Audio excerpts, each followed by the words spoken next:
বাংলার নিঝুম গ্রামে যখন আঁধার নামে তখন এমন কিছু জেগে ওঠে যা দিনের আলোয় দেখা যায় না।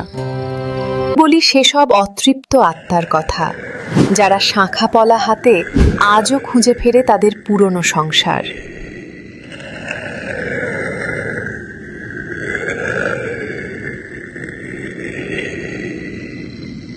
তাদের ঘর হলো ওই পুরনো শেওড়া গাছ, গ্রামবাসী যাকে চেনে শাকচুন্নি নামে।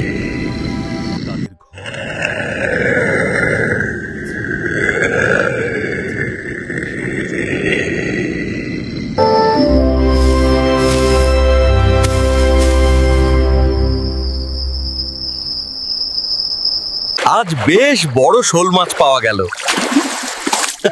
কুসুম দেখলে খুব খুশি হবে। যায়, তাড়াতাড়ি বাড়ি যায়।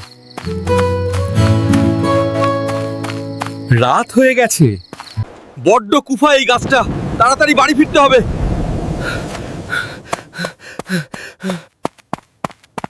ও বউ, দরজা খোলো, আজ বড় মাছ পেয়েছি।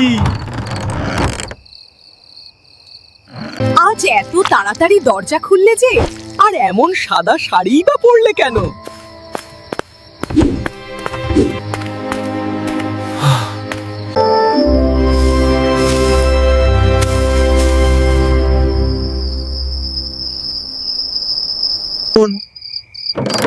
দেখি বউটার মাছ কাটা হলো কিনা।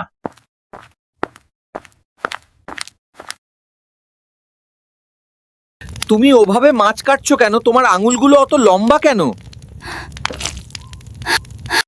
তোর বউকে আমি ঘরে আটকে রেখেছি। আজ তোর এই মাছ আমি খাবো, আর তোকেও ছাড়বো না। একটা বুদ্ধি বের করতে হবে শাকচুন্নিকে তাড়ানোর জন্য।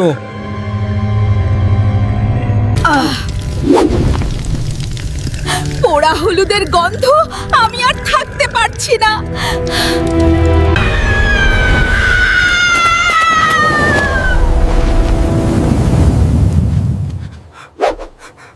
শাকচুন্নি তো পালালো, আমার বউ কোথায়? আমার বউকে খুঁজতে হবে।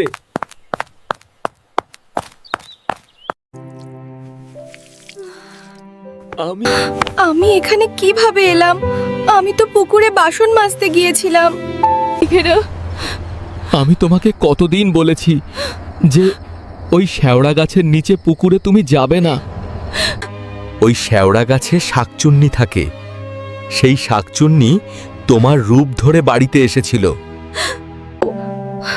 সে কি কথা? ও তোমার কোনো ক্ষতি করেনি তো? না গো, আমার কোনো ক্ষতি করতে পারেনি, কিন্তু কালকে সকালে উজাকে ডেকে আনতে হবে। ঠিক? হ্যাঁ, তাই করো গো। তাছাড়াও তো গ্রামের সব মানুষেরই বিপদ ডেকে আনবে। তুমি চিন্তা করো না, আমি কালকে সকালে উজাকে ডেকে শাকচুন্নির ব্যবস্থা করতেছি। ঘরেতে কিছুই নেই, কি খেতে দিব তোমাকে? বলো তো। জানো বউ, আজকে তোমার পছন্দের বড় বড় দুইটা মাছ পেয়েছিলাম। হ্যাঁ গো, সেই মাছগুলো আমাকে দাও, আমি তাড়াতাড়ি রান্না করে তোমাকে খেতে দিই।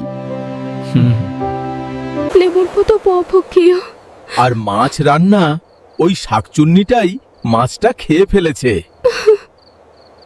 সে কি কথা? তাহলে তুমি এখন কি খাবে? আমি তো না খেয়ে থাকতে পারবো, তুমি কি করবে? আজকে আর তোমাকে রান্না করতে হবে না। রাত প্রায় শেষের দিকে, সকালে উজা ডেকে এনে শাকচুন্নির ব্যবস্থা করার পর আমি মাছ এনে দিব, তুমি রান্না করে দিও।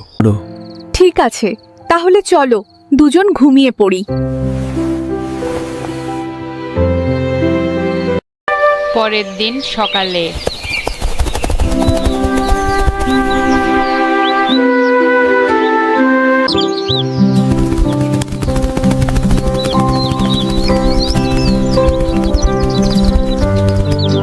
এই অশুভ ছায়া আর এই গ্রামে ফিরবে না। আজ থেকে তোমরা নিশ্চিন্তে থাকো।